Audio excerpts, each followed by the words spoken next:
All right, everybody. We are live tonight, Monday, October 14th at 8:02 p.m. on the dot. As we are here, we are all gathered here today to discuss probably the same thing that we're always going to discuss here in group therapy. Tonight, I'm joined by Gavin and Swiggy tonight. Boys, potentially Sean may join us tonight. We'll see. Boys, what a. I'm not ready to say this was catastrophic, but this was an embarrassment as OU drops their second game of the season, 34-3 against the Longhorns. And I just don't have any words at this point. I do, but I have no explanation of why OU's offense is just this bad. It's no longer just bad. It is atrocious. It's not even an atrocious. It's an embarrassment. It's not even an embarrassment. We could keep having stronger words. Regardless of it, OU's in a tough spot right now. Do or die time is this Saturday against South Carolina, and I can't realistically pick them because at the end of the day, defense can do whatever it wants. The offense is the ones that have to score, and the offense can't get a first down if their lives depended on it and it was given to them on a silver platter. We're in some deep doo-doo, guys. That's the state of the reality of it, and there are many questions. People are already wanting heads. It was said that at the Brent Venables show tonight, there was already some hecklers and some boo birds, and I mean, my boo bird form is going to be in perfect form on Saturday, guys. So that's where we're at. That's my instant reaction of it, and I have more. But Gavin, how are you doing, buddy? Have you had 2 days to recover from whatever we saw in Dallas on Saturday? Where are you at this point? Do you need a happy snack? I don't think I need a happy snack. I need like a happy steak, of anything, with the way this offense has been going at this point. You don't get a happy steak because steaks are only for winners. I know, and that is kind of where I'm at. But I was gonna say, I kind of had like only. I just have really have lost it at this point, and I am gonna be rolling on this for the most part, though, too. And look, you could say about what you want with injuries and everything. Yeah, it kind of gets part of the game, but Mhm. at the end of the day, when you have such a basic vanilla like, and this is where I get so frustrated, is that a little bit's on I'm gonna put like maybe like 0.5% on Hawkins, for the blame, because the problem that I have was that he basically was like only just stuck with one read, and if he didn't like the read that was there, then they basically run the ball. And that is something, as a freshman, you just really can't rely on your legs on doing everything. You got to be able to look at so many different layers and everything. And Hawkins actually had some, chances, is that if he would have been able to look, I mean, there was even one pass to where, Sawchuk was wide open down on the left side of the field. And he just decided to go ahead and just tuck it and try to run. And he just basically got eat up and collapsed. But the Mhm. other end of the day, the other part of it too, is that the play calling and everything to put Hawkins in that position was the reason why we are basically been in the position in the first place. It was play calling that really has been holding us back a whole lot and everything. And we've seen this, time and time again this season. I don't care what you say or anything, but I'm thinking of it. There's just no way, like, at the end of the season, we're keeping with the same offensive coordinator, and at this point, there is just no way. I'm going to be calling this right now. I mean, I'm even wanting to say I want to get the Army or the Navy offensive coordinator with how good they've been doing at this point. I mean, that's been my comment of OU has the worst offense in the Power Four. It's not even a question about it. They are bad. Um, so much so that Army has a better offense than we do. And I want that to sink in for a second. Army, usually the team that is the triple option team, has a better offense and can move the ball and at least gain some meaningful yardage against other teams. I know, rank Army, you cowards, that type of stuff. But that's kind of where we're at the moment. And I agree with you, Gavin. I've seen many people say And that undefeated. I will say that many people have said no one's going to get fired this end of the season. I'm like, guys, someone has to fall on the sword. You don't get an option for that. It may be beyond Venable's decision at that point, because the donors have a lot more power now than they did back in the day. Someone has to fall on the sword. Most likely, I would already assume Joe John's on borrowed time at this point. But for Seth, to me, heads will begin to roll if they lose to South Carolina on Saturday. If they don't lose to it, you're still treading water. But if you do, that is a 5-7 season. That's 2 and 3 years. Even at that point, Brent Seats, in my opinion, has gotten already a little bit warm. It's just got even more warm at that point. Swiggy, what is your initial reaction from the train wreck that we witnessed in person, not in Dallas, but watching it at your house on Saturday? Well, this is the only thing I'm going to say because playoff baseball is on. So I'm going to make my opinion very clear about how I feel. Someone once told me if you have nothing nice to say, don't say anything at all. And good night. Well, that was very quick, and I will say I absolutely disagree with that statement, because they make too much money not to say something nice. I mean, somebody has to be held accountable, and at some point, it's from layer to layer to layer. So, Gavin, I have a set of questions, and I want to compare them with you. If Sean hopped on, I'd ask him the same question too. But I want you to think about this for a sec, because the initial gut reaction is going to be no. But then the longer you think about it, it's yeah, that's right. Are we better off right now, October 14th, 2024, than we were 3 years ago with Lincoln Riley, now with Brent Venables at coach? That is the caveat in the answer right there. Because I will say this, from a short-term standpoint, I would have said yes, at first, because it was like at least we had the defense and everything. But now that we're kind of getting into the long term and everything, and that the offense is kind of slowly kind of gone down this season and everything, and I'm gonna put this at one point though too, like even like with like last year and the year before with Jeff Levy, and despite all the baggage that we still had some manageable offense for the most part. So for me, I kind of have this issue to where I think we basically had 2 years to where we had a really good good offense and good defense that just had some issues here and there. This year, however, after Levy left and basically went to Starksville, and then of course Dylan Gabriel just went on over to the West Coast to play at Oregon. Excuse me. We kind of just basically found this spot to where we just wanted to try and do this whole young core, trying to basically make them more rise to the top. And I mean, you could probably say growing pains. That's one thing. But the problem is when you also have the injuries on top of all of that.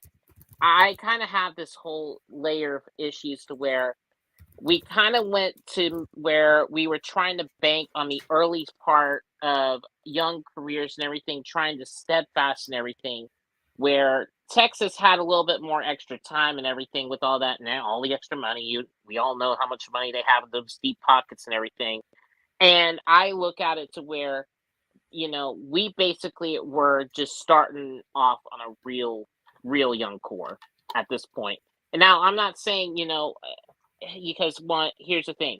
Am I going to say that as an excuse? No, it should not be an excuse with the way how the play calling has been at all whatsoever. But I'm at this point where I think more than anything that if we had Lincoln Riley now compared to now, I'm still more on the edge with like wanting to have Brent, being with Brent more than anything, because like we need that defense stability and everything. Because the problem is like the offense firepowers and all that.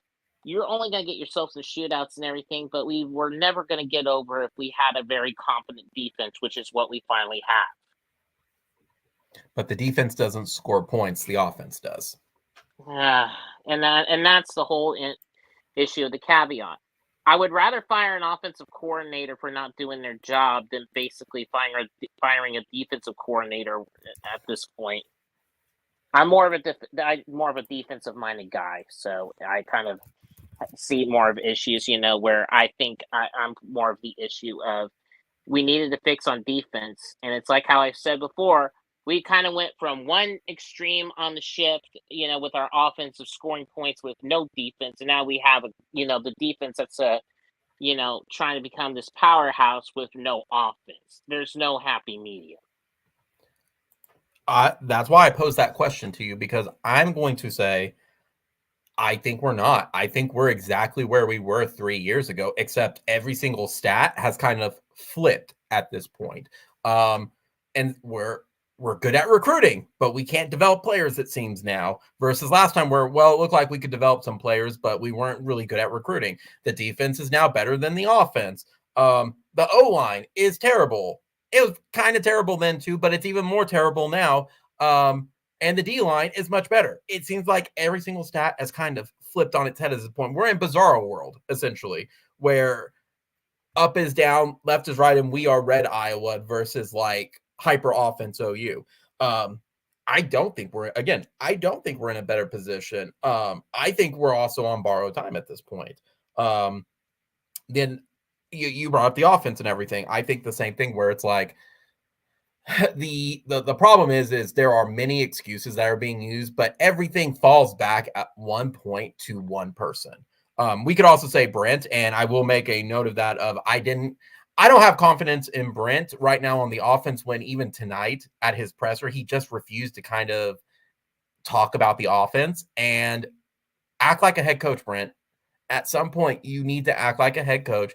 His answers on Saturday about he was most disappointed in the defense. I'm looking at the press conference and going, why are you disappointed in the defense when they did their best to hold the floodgates back? At some point, those were going to break. But when the offense is the one that completely shit the bed, 100%. But again, those stats all fall back to you have an offensive line who is absolutely terrible. Well, the offensive line is injured. Well, you've got a lot of your starters back, and they play okay-ish. You have terrible wide receivers. Well, the wide receivers are injured. Yes, but a lot of those guys have been playing since the first game. Well, a quarterback is bad. Well, you switch quarterback, and it's still the same thing. You're still running this stupid kind of pseudo RPO stuff as well. Like, it's on Seth Luttrell and Joe John Finley. Like, it's all circling back of this was a lazy hire, and it's reflecting on the field at this point. They didn't have a game plan going into this game, and showed that they almost had just like a collection of plays, and it was going to be up to the defense to win this game. At some point, yes, I understand the stuff, but at some point, it does go to that next level that it is Seth Luttrell's fault. It is Joe John Finley's fault. And man, I will say Brent gives a lot of great quotes. If you're just like you said, this is a results-based game. Brent, you're not passing the results-based game. The next one, I gotta look it up real fast. Let's see. I sent it to a friend of mine, and where is it? Here it is. You're either coaching it or you're allowing it. Guess what? If they're not coaching it, they're allowing it. Now, the unit as a whole sucks, too. Don't get me wrong there. But at some point, it sucks. It sucks. And I would even say right now, like, to me, Brent's next hire at OC will be his career at OU at this point. It will be they either succeed or he's gone as well. And I'm even at the point, Gavin, where I want the entire offense canned. I don't care about the recruiting classes and stuff because it's not going to work if you can't develop the players. I think the only ones that are safe on staff at this point, and even then it's starting to reach, is Bill, because of the sole reason of the class coming in, but that's still going to take another year to develop those guys. So, I mean, like I said, this season's a wash at this point. Next season's going to be a wash too. Don't expect anything much better. It's going to be probably another 7-5 or 6-6 season as well, because you have to have time to develop those guys. To me, 2026 is the do or die for Brent if he's not already let go at that point, because you have to, again, you got to develop those guys. So Bill has at least the recruiting class to fall on, but I have not been impressed at all by this year. I think his seat is officially warm. I don't care what anybody says. It has to be warm. I also think Emmerich, to me, has the halfway. Yeah, he could. His seat could be uncomfortable, but it's mostly because of the wide receiver development right now. That is just that's just non-existent at this point. But when your best wide receivers are out, okay, you get some slack a little bit. Obviously game planning, it sucks. Quarterback sucks. Tight ends for sure. What is a tight end? Like, Sharp is a terrible tight end. Like, he can catch a couple balls, but he can't run block worth crap. Like, he's terrible. Can't. Even I'm like, DeMarco, it's probably time to let you go. And I've been very, very lenient on DeMarco Murray, because DeMarco Murray, I understand the running back situation is dependent on the O-line, but those running backs are not doing good, and he's not been a good evaluator of talent at the moment. We already saw on the field why Tatum's not getting more carries. Well, it's because you see why. Because he fumbled the ball. He's not getting it. That's why he's not there yet. Well, whose fault is that of not a development? That's on your coaches at this point. Same thing with what's it called? They let Tawi go. I think Tawi would have thrived in this offense to a point. Again, anybody would have struggled with this offense. It doesn't matter if it's Tawi, Dillon, whoever. I think Tawi would have done better in this offense, and he would have been a great back. I don't think Sawchuk and Barnes have lived up to their hype. They've had some moments, but they haven't done anything on the field. So I think DeMarco is just on that seat as much as well. Yeah, I mean, that's kind of where I'm at this point, and it's it's a frustrating situation. And to me, I just cannot fathom why development is just non-existent on the O-line or on the offensive side of the ball. We're not a G5 school. We're not Army. We're not Navy. We're Oklahoma. Why is this such a horrible product on the field at this point? That's got to be on Brent. And I already think Brent's at strike one. And I've already said it right now. And I want to make it clear on the live stream at 18 minutes and 12 seconds, I do not think Brent is the guy. I've had those moments 3 times in my life where it's you have that realization that they're not going to take you to a much higher level, even if Brent's going to get 5 years. Brent's going to get 5 years. I'm not, the reason I say this, though, is I'm not seeing the player development. We're not seeing this cohesion that you should see in year 3. I'm not seeing it, even if we get beat. I'm not seeing we just got beat by a better team. We just did our best. We're not even seeing that. This is a middle school coaches are recognizing this lack of effort and going, bro, y'all suck. But Brent's already on strike. Oh, go ahead. Go ahead, Gavin. Well, I talked a lot. And you just mentioned effort though too. Even the fumble recovery, for a touchdown though too. You could tell who wanted to basically play that game a lot more than anything in the end zone right there. When Danny Stutzman was, trying to chase after the ball, he didn't have any effort whatsoever wanting to try and dive for it. He just sort of just made a decision, and the wide receiver that just basically followed the running back for Texas. Excuse me. He basically went ahead and made a full effort play. I mean, we just saw more effort, honestly, than what Oklahoma's been doing, which has just been like trying to do half speed at practice, honestly. Which that is pretty much the whole shame of it in itself. I don't necessarily blame Stutzman for that one, because it looked like they thought the other guys were going in to recover the ball. So I don't blame him for that because I think without in a heartbeat he would have dove for it if he knew the other guys weren't going to do their job. So there's that on that one. But Brent's already at strike one.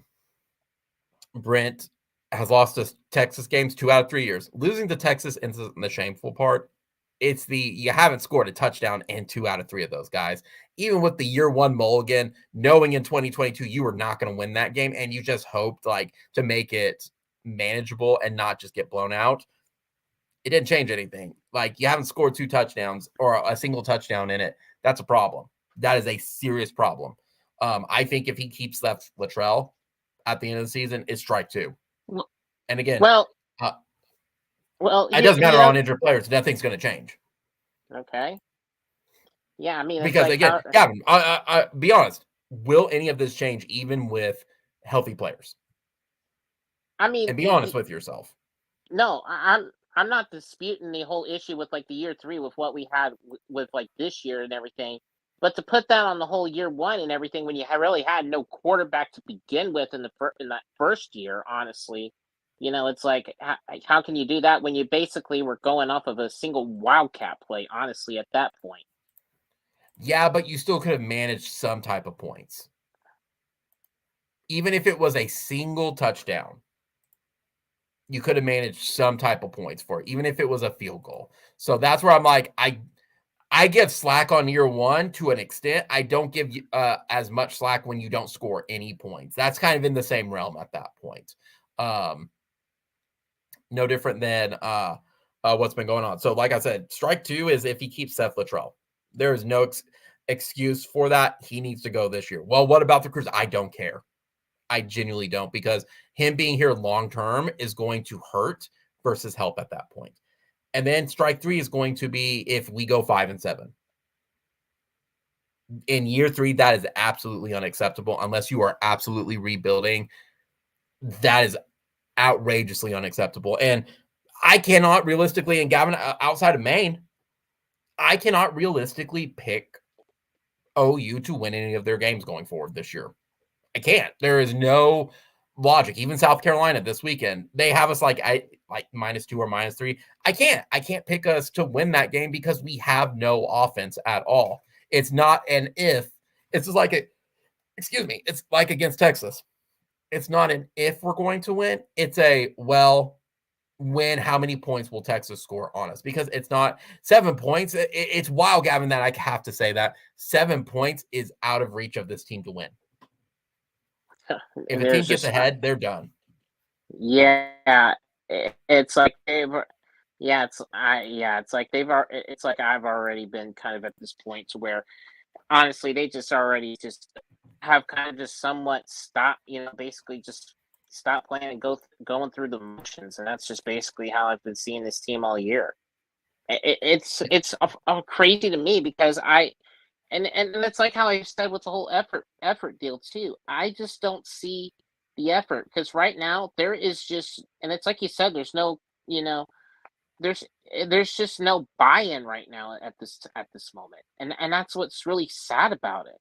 Even from the issues that are going on, with especially on the defense. I mean, yeah, you can rely on some of your guys and everything, but I just have not been able to see any sort of buy-in, and it's like all of a sudden it's like they're pretty much almost being in the deer in the headlights at this point.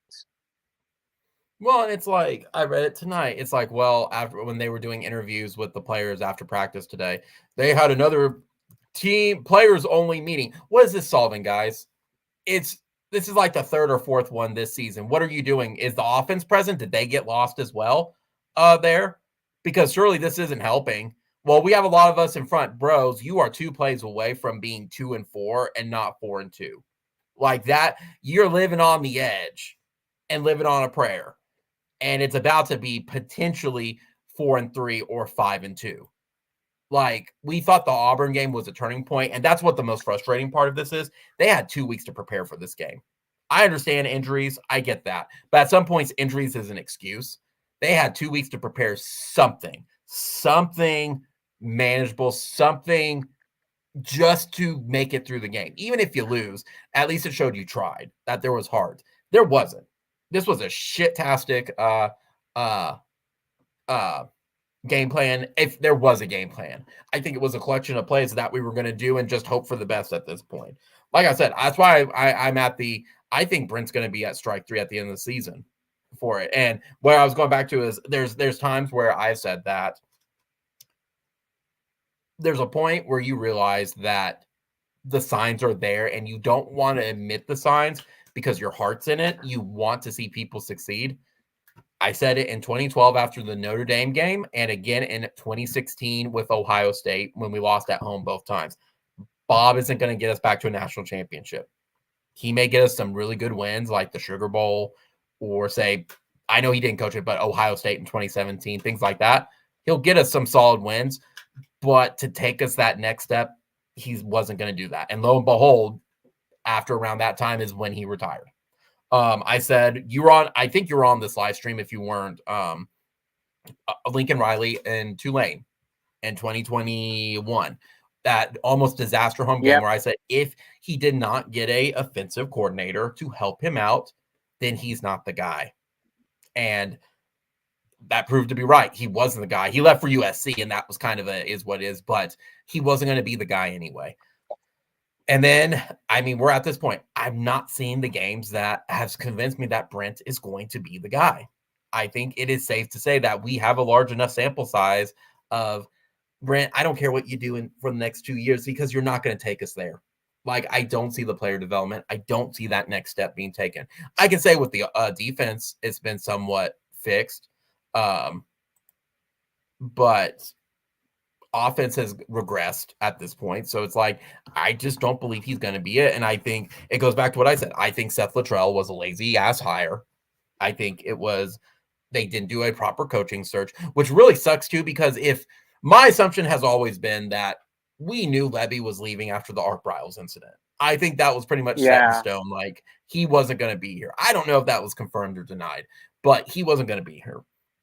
So after that, though, that means they had roughly 4 to 5 plus months to get an offensive coordinator, like scout one out, look who's good, and offer them money. And they didn't. And we're seeing the results of that on the field. The fruits of the labor do not exist.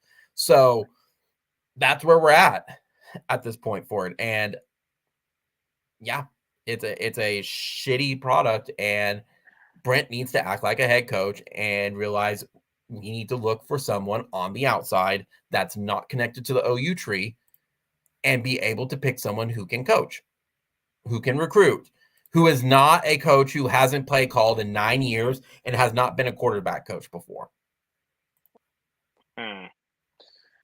So with all that in mind and everything, who would be your top candidates right now?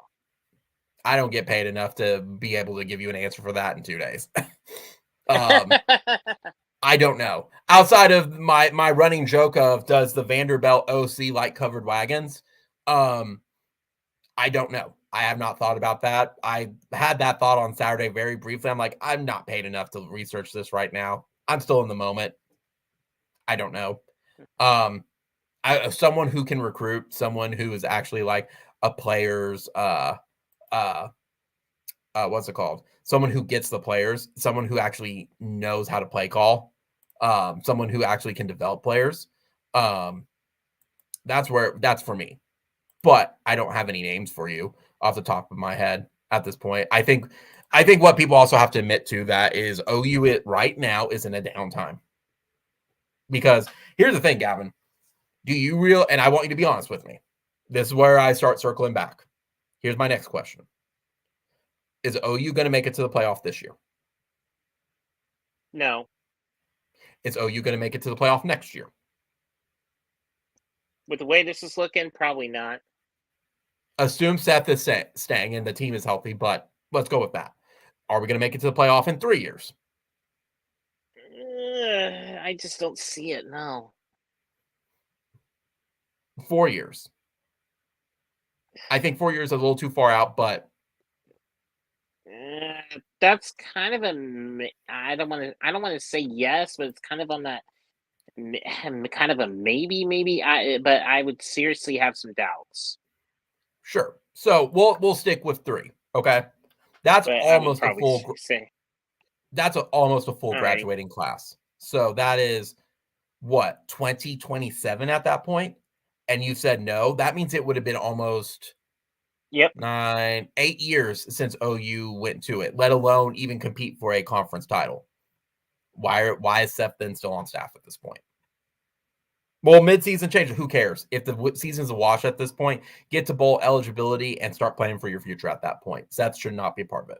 But again, you said the same thing. You have zero faith this year. You have zero faith next year. It all rides or dies pretty much in 3 years. So it has to be the 2026 team because we're starting to reach the point where the monster is going to get louder. It's going to get louder and the donors are going to get louder too, because the donors have more power now than they did before. Like I mentioned earlier, they can just say, we're not going to pay for your program, versus before where it's like, well, we're not going to fund your facilities. Now it's we're not going to help pay the players. And I wanted to say this too, of how you're going to convince the normal fan to buy into NIL with what they see on the field. Look, I don't pay for NIL. I don't agree with it, but I've mentioned that before. That said, even if I was interested, I would gesture what's on the field. No, get better coaches, get a better staff, but we need the money to get that. That's on you, university. You figure it out for that. I support when I see a product on the field. I'm not going to support when there's nothing on the field. I don't support grifting. So that's kind of where it's at the moment, and it's a yikes. It is an absolute yikes. So I think I've covered a lot, Gavin. I mean, there's just so much to cover from that game. It was a disaster on the offensive side. The defense, yes, there was missed tackles. That was frustrating, but I'm not going to throw the defense completely under the bus for one game like that. Shit happens. They can't hold the damn wall up fast enough for it. I think I'm just more amazed that you just couldn't get into the end zone at all. So no, and the only times when we were on the other side of the field was basically because of basically the defense giving them prime real estate, and we still couldn't capitalize on it at this point. That's been the only time. They only probably been across the 3 times or 4 times, and that was it. And you know what's even more devastating, Gavin? I don't know who's had a rougher weekend this weekend. I don't know if it's us. I don't know if it's Oklahoma as a whole when we found out that Reba is actually a Texas Longhorn fan, which I don't know where that came from, but she's a Texas Longhorn fan. Game Freak with their Pokemon leak, or people trying to take down grade 8 Vegeta and spending 20 to 30 hours on it. I don't know who's having a more horrible weekend from it. It's just so frustrating across every single aspect. And I don't know how it gets better. I don't. And I want to crack the joke of it's softball season, but I mean, you're at that point. It's what do you do? I mean, honestly, I'm kind of really looking forward to Thunder basketball at this point. I mean, heck, Yeah. the way it is, it's like, I mean, everybody's already starting to gear towards the Thunder right now, getting ready for, the season to start, which will be coming up in a couple weeks. Yeah. I mean, that's how bad it is right now, honestly. I mean, I don't want to say this, but it's like I'm going to just say this, and this is kind of where I'm at.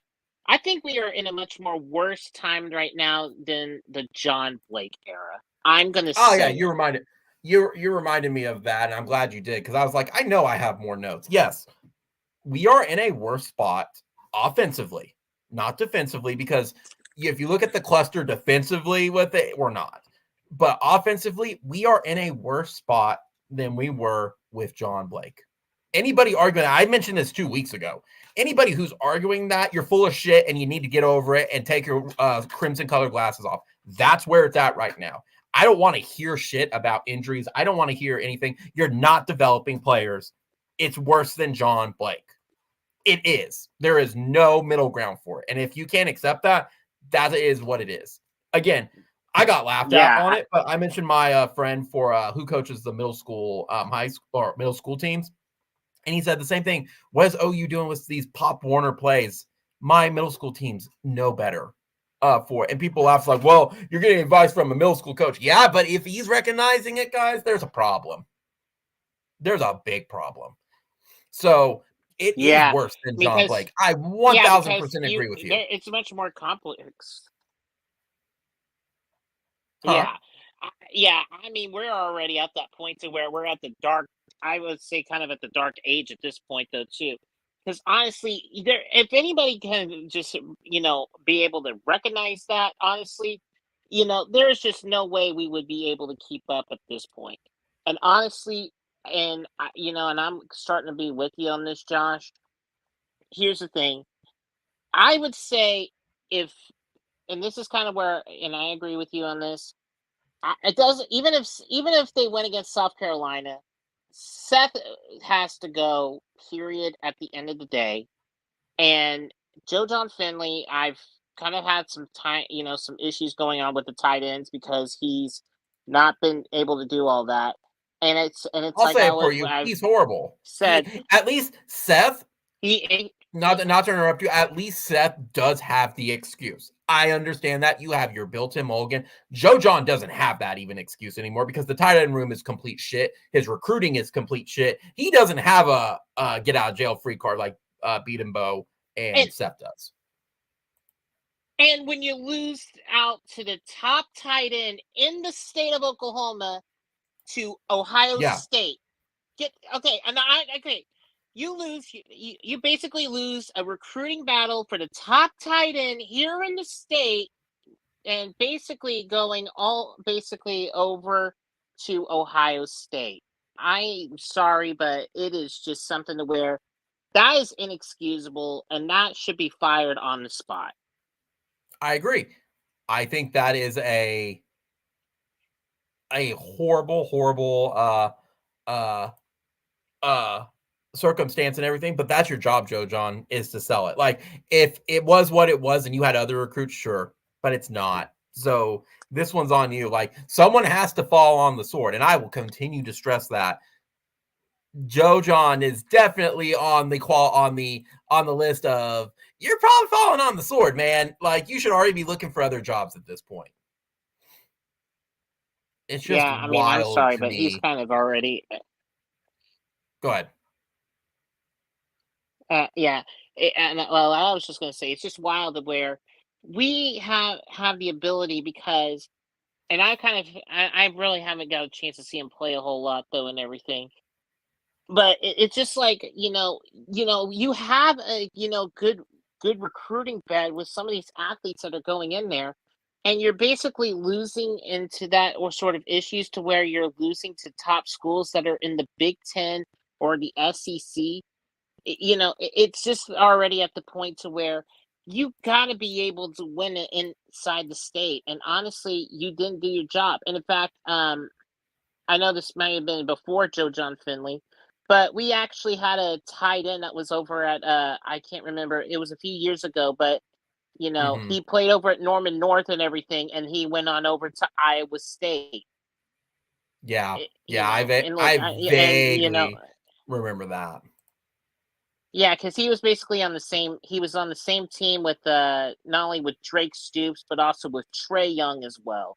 I just can't remember his name, but it's like he was basically their top target over there at Iowa State.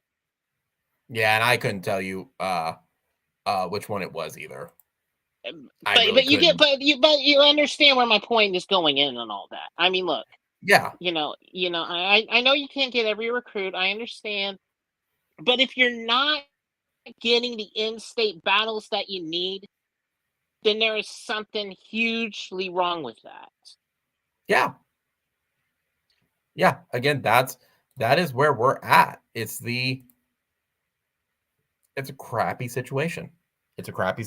And I don't know how. I mean, it sounds like the Scoop guys are ready to like burn it down on the offensive side. Like, this is just unacceptable at this point. Burn it all to the ground. I can't really disagree with them.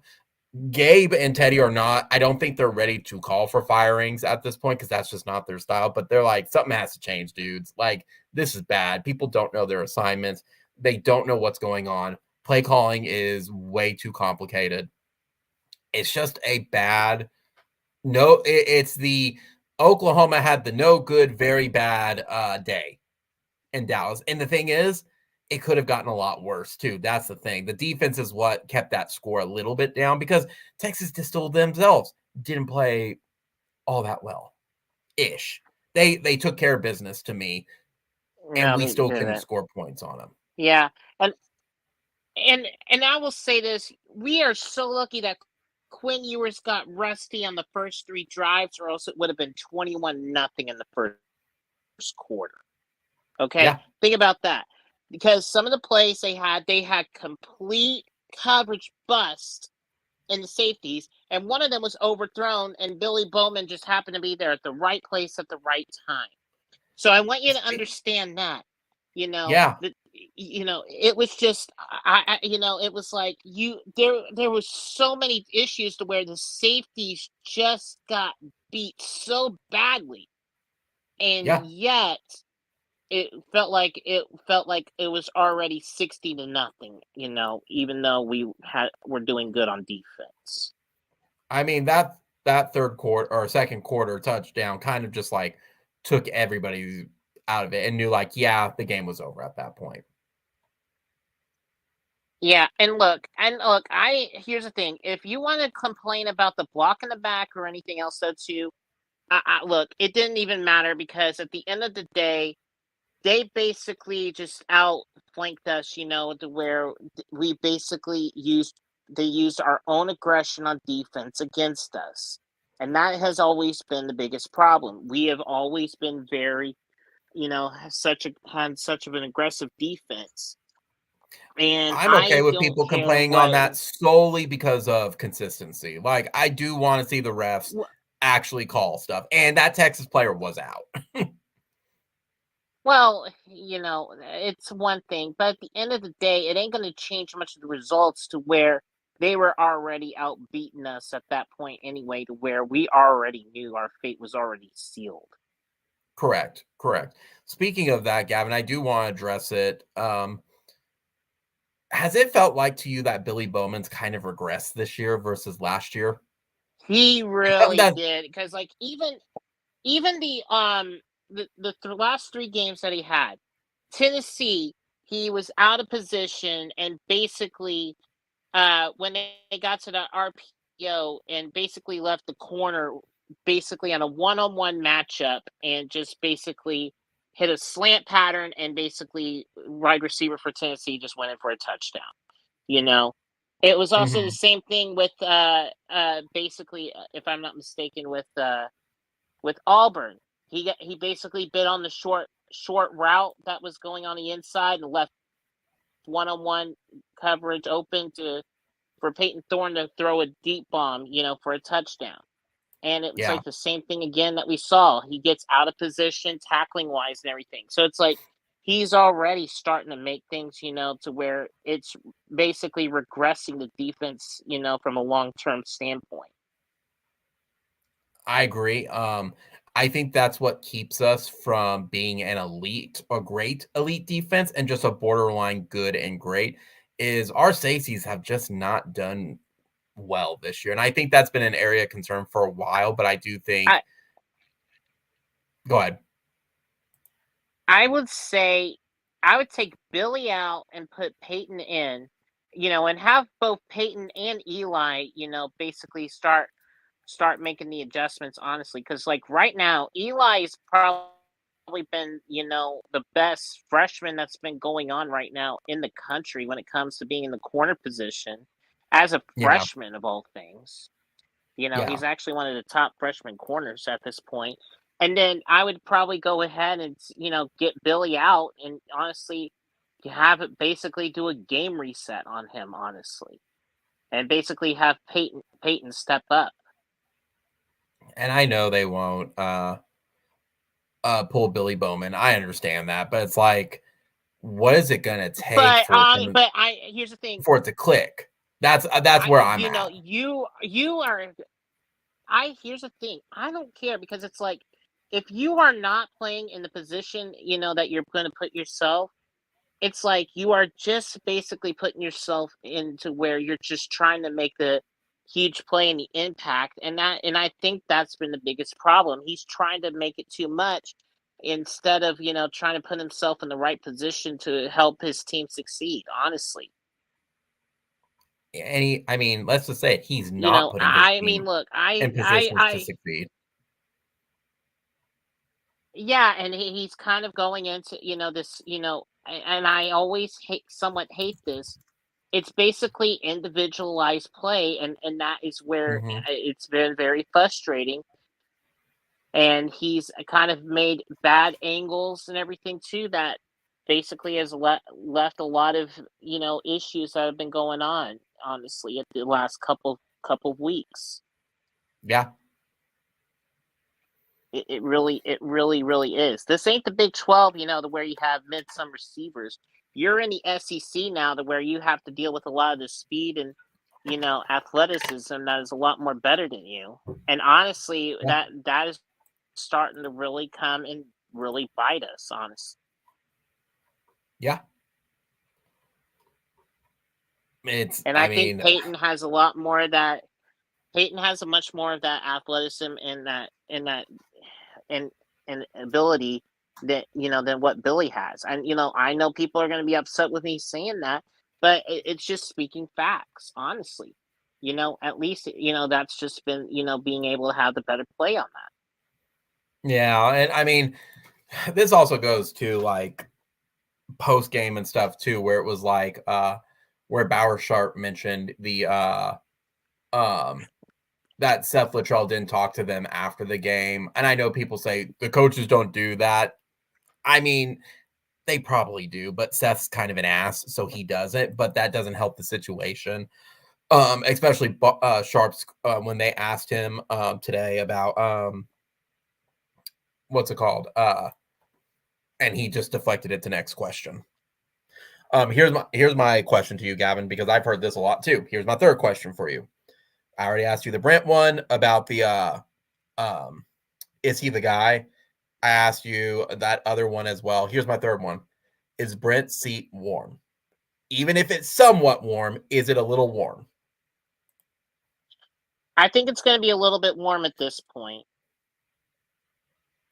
I agree with you. Not I also going to be totally. Here's the thing. I want to say it's not like really warm, but I want to call it a lukewarm. Okay. And the only reason I'm saying that is because look, the year one, you're going to have some issues and everything else, so too, and trying to rebuild something and everything, which is fine. yeah. You had a great year two. You're kind of bounced back and everything, and then of course, you also knew you're moving into the SEC and everything, so there was going to be some changes and all that. You had the defense and you had some players and all that and everything. Look, injuries are going to happen. That's going to be one thing. Of course, the whole Jeff Levy-ish incident that was going to happen. So he basically left for going over to some cowbells and everything. And then, of course, Dylan Gabriel, transferring on over to Oregon. There's going to be things that are I mean, he, not going to be in his total control, but has some control of it. But I would say, not all of it really is on Brent himself or anything, but But but he's the he one that still hired has these to. guys. That's No, the no, no. But problem, he though. not. Well, hold on. I'm still. Let me finish. He still has to be able to, take control of the ship and try and be able to ride it, and he hasn't been able to do that right yet. Now that's kind of where I'm at this point. He hasn't been able to ride it yet. So like I said, if he can be able to ride it and have something to save or anything, I'd be happy with it at this point. But if he doesn't, then we're going to be having a lot more serious issues down the road. Yeah. Gavin, I should just say it. It's probably my fault. You know why? My fantasy football team's not doing well this year. But you know why? And it's a trend I noticed, and it's just a coincidence, but it's my fault. My old high school is doing very well this year.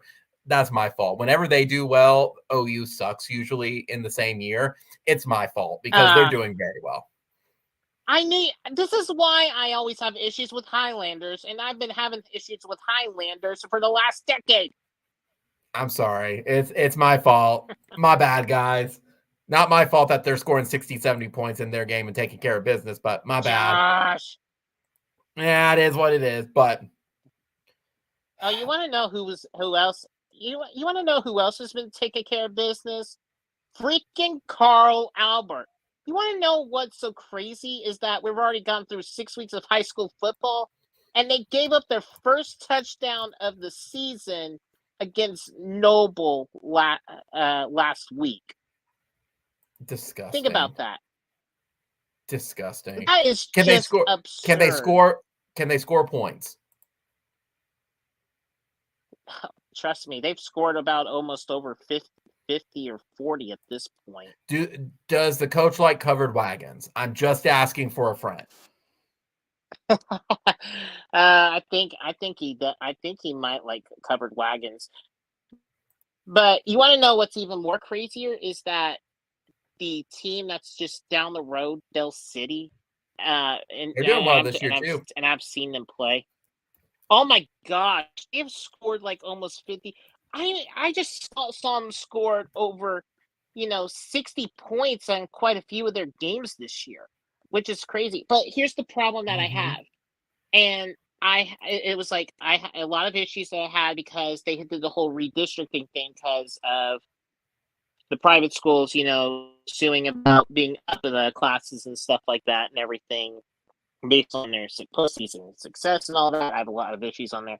But Del City is probably been one of the, toughest teams that I think that is definitely going to be able to win in Class 5A at this point, other than maybe Carl Albert.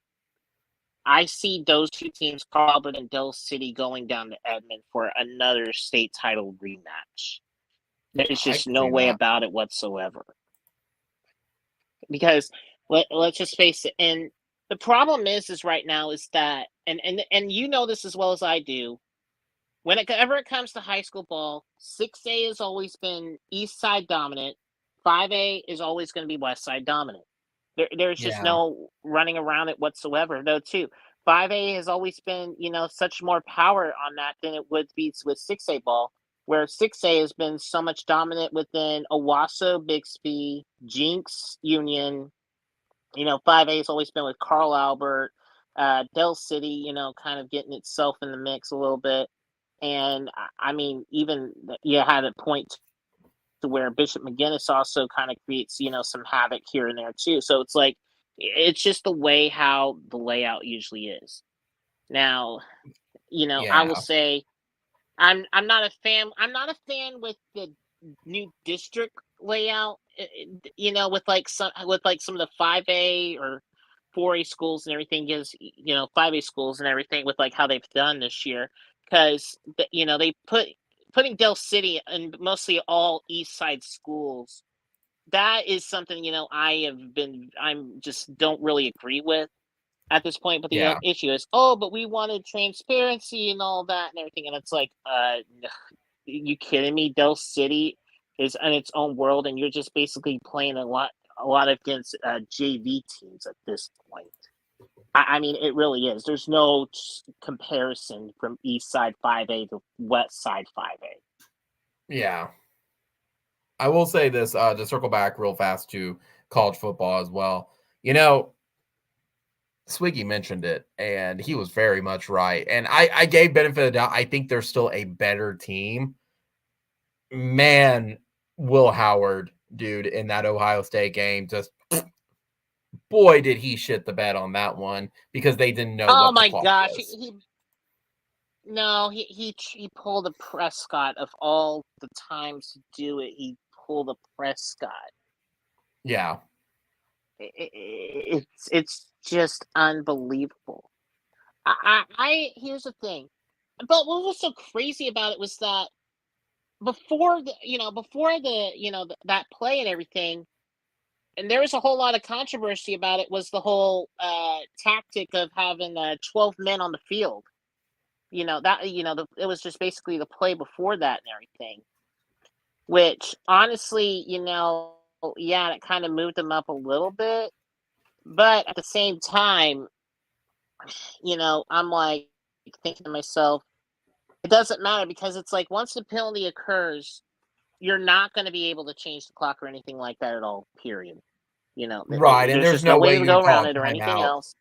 And Well, honestly, you have to. Go ahead. Yeah. Yeah, you already had one timeout, and you can't just call another timeout just to basically reset and tell them, here's the situation. I want you to go ahead and do a draw, get 2 yards, and then basically a kick drill and everything, scramble drill with the kicking team and everything. There was not enough time to really do that. So I mean, honestly, if anything, this has to be basically fall not only with Will Howard, but also with Ryan Day as well for not managing the clock. That's who it has to go down to on both of them at the end of the day. Those two are were the reasons why they lost the game. Yeah, I mean, it's what you said and stuff as well. Look, how he slid, and there was like 1 second on the clock, but that's not enough time to call a timeout.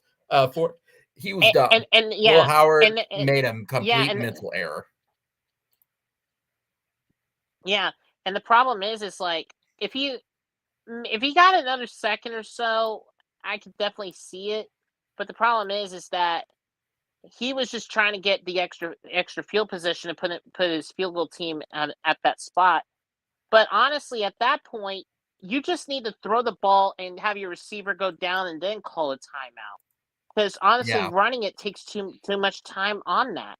I mean, I would say, if anything, I would have just say what you should have had your receivers do, like instead of going deep, get a drag route to where you can get them in the field goal range. That's all you got to do. You don't have to really make a deep play to where you have a short attempt on a field goal. If you can get it within the range, honestly, that's all you need. I mean, kickers now these days are kicking close to 50 to 60 yarders now these days. Yeah. I mean, that's kind of like it goes into the mental errors as well of the Alabama game against South Carolina, where if they just would have needed it, they just could have won the game instead of dealing with that entire debacle. Exactly. And it was just it's been the whole thing. It's like, and I'm gonna say this, and this is something to where not a lot of people will agree with all that or anything. I think college football right now is in a very interesting time because even with the whole issue with NIL, it's still kind of having this wild west. Where the money is definitely going to be making the impact, which is definitely for granted. But the other thing that I'm also seeing though too is that I don't want to say there's a whole. It's almost like a parody to where I don't want to say it's being a lot like NFL, like to where anyone can win on a certain different game, but it has that sort of feel, having that sort of NFL-esque and everything, where anyone can actually win on certain weeks, whether you believe it or not. It's not just the top 10 or 15 that will basically decide all of it or anything else. So too, everybody has that opportunity, and there's a lot more upsets and chances to where you can see that a lot of Cinderella stories that start to emerge from that. Yeah. Gavin, it's 9:00. Let's wrap up this live stream because we could probably talk 2-3 more hours about just how bad this OU Texas one was. But any final thoughts on the OU Texas game or anything prior from week 7? I would probably say at this point though too, I just want to make sure we have some tasty chicken, but unfortunately, I'm just going to be eating crow. Yeah. Everyone, thanks for joining tonight. I don't have anything else either. Comment, rate, subscribe, like, hit the notification bell. When we upload a video, I plan to upload some videos this week if I can get around to it. Or when we go live. Our next live stream is going to be Wednesday as we preview the South Carolina game. We'll probably have a little more venting and stuff as well about the Texas game. This one, it sucks. They beat us. It is what it is. But, it's it's not going to change the results on the field. And I mean, things could get even worse. So, but we'll be here for it. We were here for 2022. We were here for earlier ones, and we'll be here for this one as well. So, Boomer Sooner guys, only one. See y'all on the next live stream.